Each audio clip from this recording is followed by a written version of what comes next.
Good morning.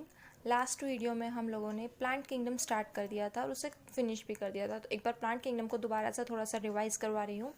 Plant kingdom को हमने 2 parts के अंदर डिवाइड किया था, जिसमें हमने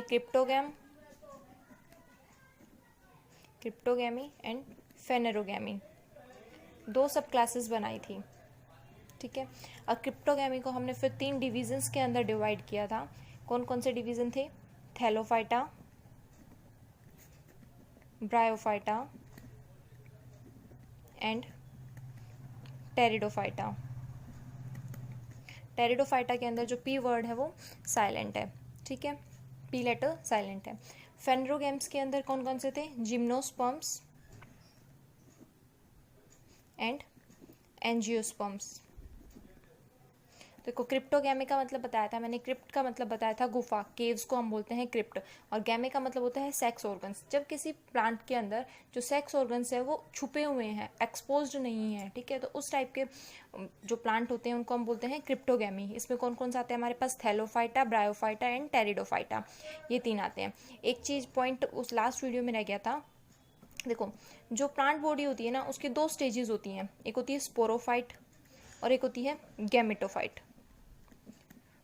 2 स्टेजेस होते हैं। जो गैमेटोफाइट स्टेज होती है ना, वो हैप्लोइड होती है। हैप्लोइड का मतलब होता है कि जो नंबर ऑफ क्रोमोसोम होते हैं हमारी सेल के अंदर, जेनेटिक मटेरियल होता है डीएनए, और डीएनए के ऊपर क्रोमोसोम्स होते हैं। ठीक है, तो अगर नंबर ऑफ क्रोमोसोम n है, यानी कि अगर ह्यूमन बीइंग के अंदर 23 है, तो उसको हम बोलेंगे गैमेटोफाइट टाइप की, गैमेट है वो। ठीक है, अगर ये 2n में है, यानी कि 46 है, 23 46, ठीक है, अगर 46 है तो उसको हम बोलते हैं स्पोरोफाइट टाइप में।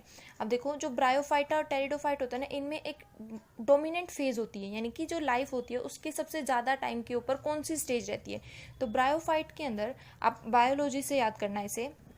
देखो, बायोलॉजी, बी का मतलब ब्रायोफाइट एंड जी का मतलब गैमेटोफाइट। ठीक है, तो क्या है, जो ब्रायोफाइट प्लांट्स होते हैं उसके अंदर ज़्यादातर जो स्टेज होती है लाइफ की, वो कौन सी होती है? गैमेटोफाइट स्टेज के अंदर स्पैन होती है लाइफ उसकी। जबकि टेरिडोफाइट्स के अंदर पी के बाद में पी के ओ आर एस आता है, तो ऐसा आएगा पी से एस। यहाँ पर आप क्या होंगे? स्पोरोफाइट जो है वो ज़्यादा डोमिनेंट होती है। हमने जिम्नोस्पर्म और एंजियोस्पर्म्स के कुछ कैरेक्टर्स पढ़े थे। फेनेरोगैम्स का मतलब क्या बताया था मैंने लास्ट वीडियो में? बताया मैंने एक्सपोज्ड। ठीक है, यहाँ पर एक्सपोज्ड टाइप के मिलेंगे फेनेरोगैम्स, यानी कि जिम्नोस्पर्म्स जो होंगे, इसके जो फ्लावर्स होंगे उनके अंदर सीड्स नहीं होगा, मतलब सीड्स होगा लेकिन वो सीड किस तरीके का होगा? नेकेड होगा। ठीक है, इजीली दिखाई देगा। जबकि एंजियोस्पर्म के अंदर जो सीड्स होंगे वो कैसे होंगे? कवर्ड होके रहेंगे फ्रूट के थ्रू। ये हमने कुछ जिम्नोस्पर्म और एंजियोस्पर्म की कैरेक्टरिस्टिक्स को डिस्कस किया था। वेस्कुलर बंडल्स जो थे उनकी फॉर्मेशन हो चुकी थी। यहाँ तक आते आते हमने देखा था टेरिडोफाइट्स के अंदर वेल डेवलप्ड वेस्कुलर बंडल्स मिलने लगे थे, जाइलम और फ्लोएम मिलना स्टार्ट हो गए थे। तो जिम्नोस्पर्म और एंजियोस्पर्म के अंदर भी मिलते हैं, लेकिन जिम्नोस्पर्म्स के अंदर जैसे जो जाइलम होता है, जाइलम या फ्लोएम, उनके 4 कंपोनेंट होते हैं, यानी 4 पार्ट्स होते हैं अलग अलग टाइप से, जिनको हम जाइलम में बोलते हैं xylem vessels, tracheids, xylem parenchyma and xylem fibres. ठीक है, ये 4 पार्ट होते हैं हमारे पास में जाइलम जो होता है उसके। ऐसे ही फ्लोएम के 4 पार्ट होते हैं। कौन कौन से? कंपेनियन सेल्स,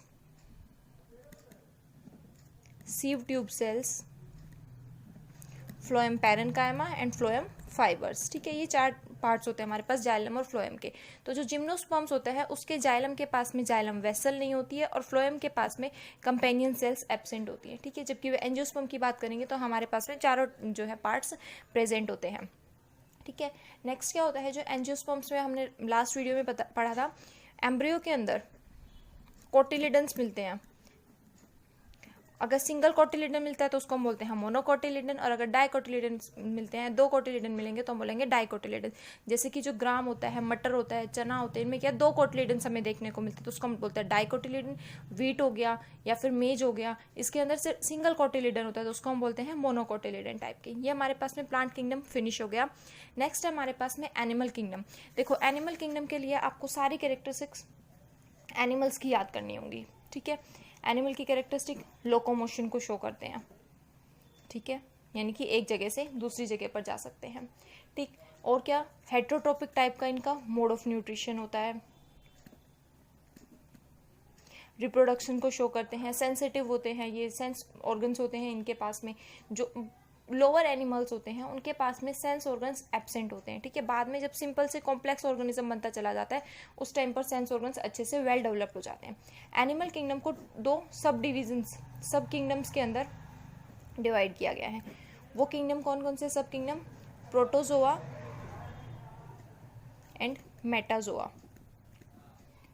प्रोटो का मतलब होता है प्रिमिटिव, जैसा कि मैंने प्रोकैरियोट में बताया था आपको, प्रो का मतलब होता है प्रिमिटिव, तो यहाँ पर प्रोटो का मतलब भी प्रिमिटिव है। और जोआ जो वर्ड होता है उसका मतलब होता है एनिमल्स। तो पहले वाले एनिमल्स प्रोटोजोआ के अंदर आएंगे और मेटा का मतलब बाद में, जो प्रोटो के बाद में आएंगे, ठीक है। तो बाद वाले जितने भी एनिमल्स आएंगे कॉम्प्लेक्स जो होते चले जाएंगे धीरे धीरे, उनको बोलेंगे मेटाजोअन्स, ठीक है। अब आज हम प्रोटोजोअन्स की कुछ कैरेक्टरिस्टिक्स पढ़ेंगे। देखो, जो प्रोटोजोअन्स होते हैं वो माइक्रोस्कोपिक होते हैं, यानी कि माइक्रोस्कोप के थ्रू ही हम उनको देख सकते हैं। टेरेस्ट्रियल होते हैं। टेरेस्ट्रियल का मतलब होता है कि वो अर्थ के ऊपर, लैंड के ऊपर देखने को मिलेंगे, ठीक है। लैंड पर रहने वाले जितने भी ऑर्गेनिजम्स होते हैं उनको हम बोलते हैं terrestrial organisms. Aquatic, aquatic word aqua से निकला है। एक्वा का मतलब होता है वाटर, यानी कि वाटर के अंदर भी हमें ये देखने को मिलेंगे। यूनिसेलुलर होते हैं, सिंपल ऑर्गेनिजम्स होते हैं ये। क्यों? क्योंकि स्टार्टिंग के हैं, सिंपल होंगे एकदम। यूनिसेलुलर मतलब सिंगल सेल होगी इनके पास में।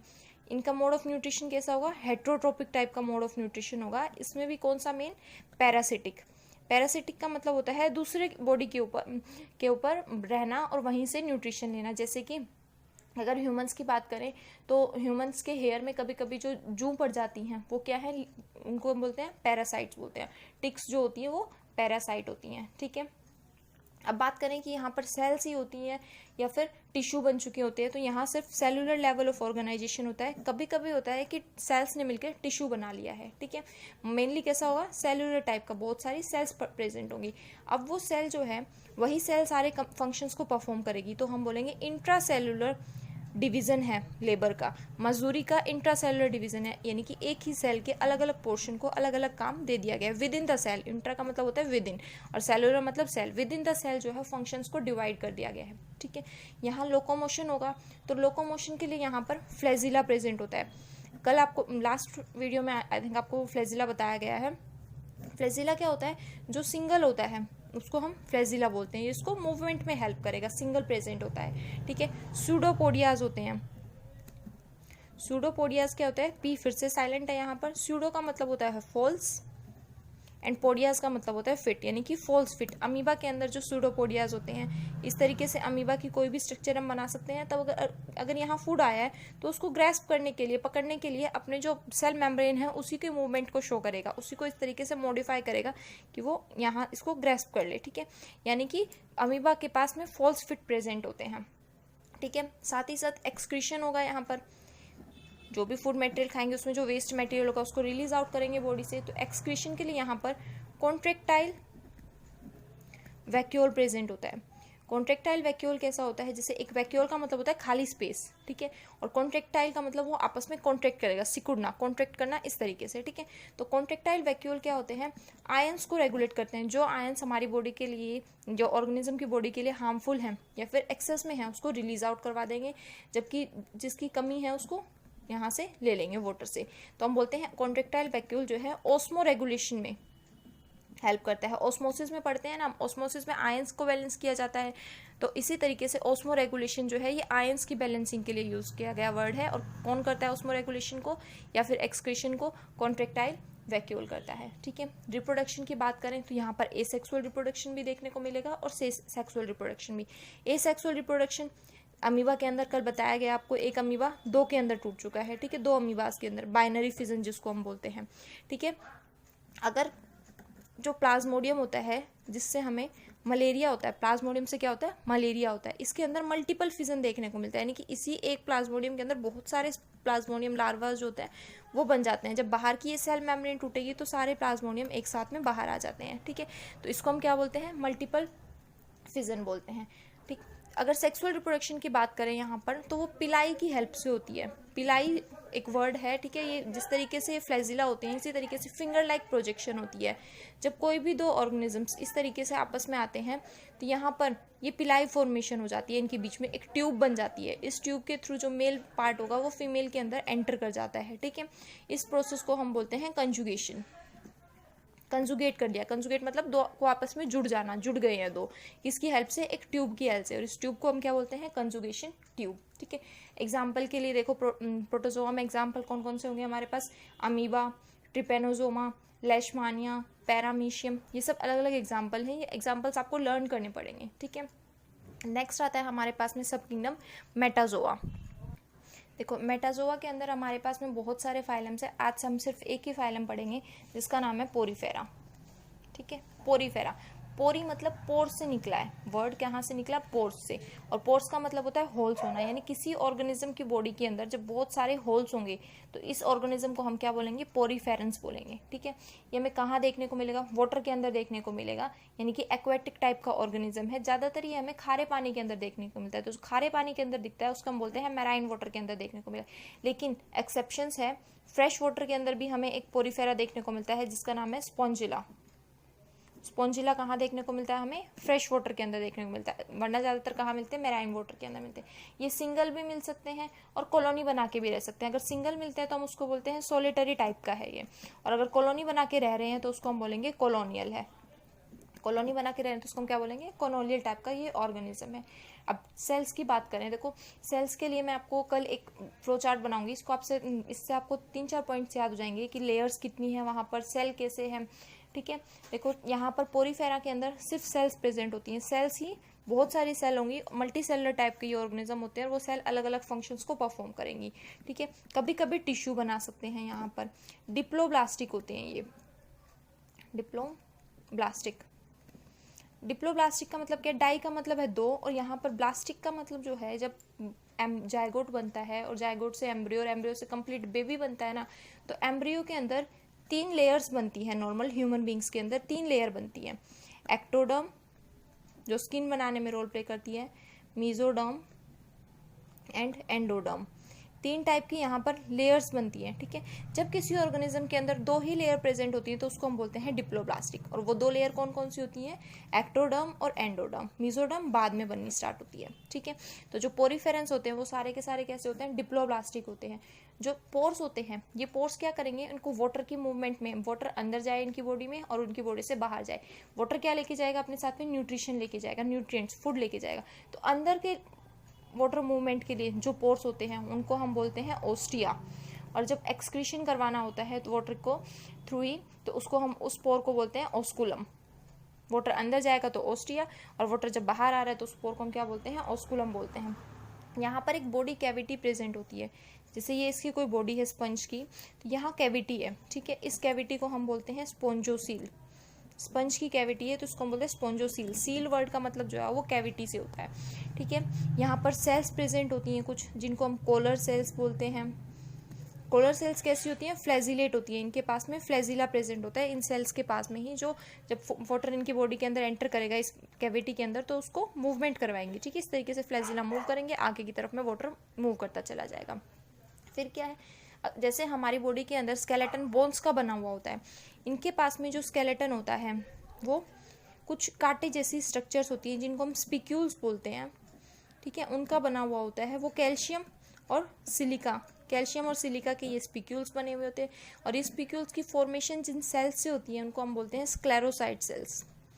सेल्स को बोलते हैं स्क्लेरोसाइट सेल्स। ये सेल्स बनाती हैं स्पिक्यूल्स को, और स्पिक्यूल्स किसके बने होते हैं, किस मैटर के, कैल्शियम और सिलिकॉन एटम्स के ये बने हुए होते हैं। ठीक है, इसके बाद में हम देखते हैं कि जो पोरीफेरेंस होते हैं उनको 3 क्लासेस के अंदर डिवाइड किया गया है, कैलकेरिया, हेक्सएक्टिनिलिडा,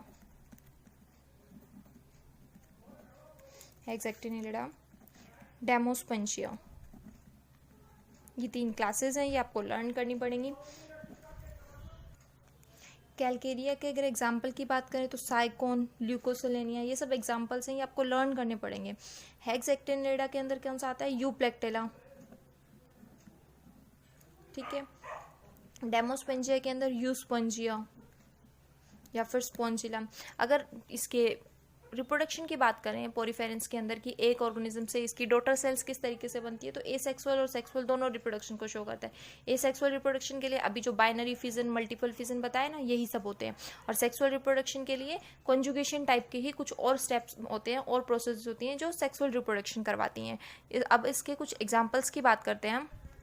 आपके बुक में जितने भी एग्जाम्पल दिए हुए हैं ना, सभी के 2-2 नाम दिए हुए हैं। वो 2-2 नाम किस तरीके से दिए हुए हैं, जैसे देखो ये यूप्लेक्टेला है, यूप्लेक्टेला के ब्रैकेट में लिखा हुआ है वीनस फ्लावर बास्केट।